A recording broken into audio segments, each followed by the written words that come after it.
ॐ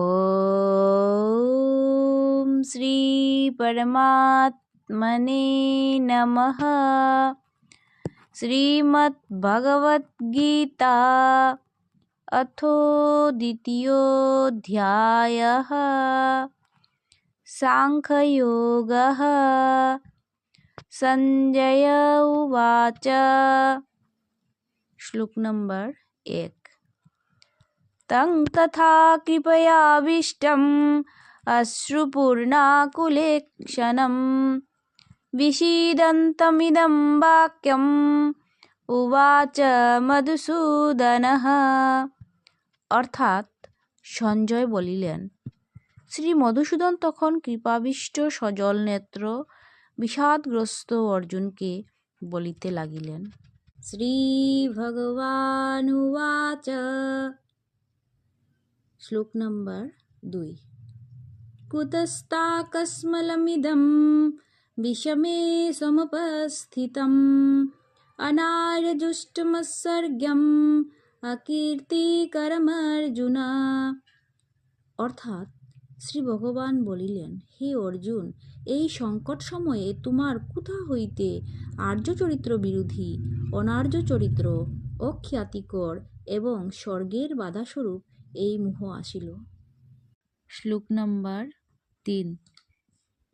ক্লাইব্যং মাস্মগম পার্থ নৈতক্তয়ুপপাদ্যতে শূদ্রম হৃদয় দৌর্বল্যম ত্যক্তোত্তিষ্ঠ পরন্তপ। অর্থাৎ হে পার্থ, যেটা তোমার অনুপযুক্ত সেরূপ কাতরতা ত্যাগ করো, ক্ষুদ্র হৃদয়ের দুর্বলতা ত্যাগ করে উঠো। অর্জুন উবাচ। শ্লোক নম্বর 4।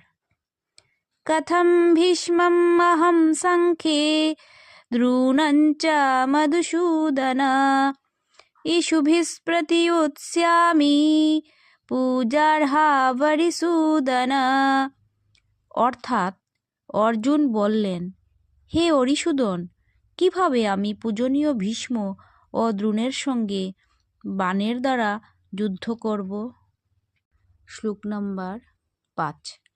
গুরুণ হত্বা হি মহানুভাবান শ্রেয়ো ভোক্তুম ভৈক্ষমপীহ লোকে হত্বার্থকামাস্তু গুরুনিহৈব ভুঞ্জীয় ভোগান রুধির প্রধিধ্যান।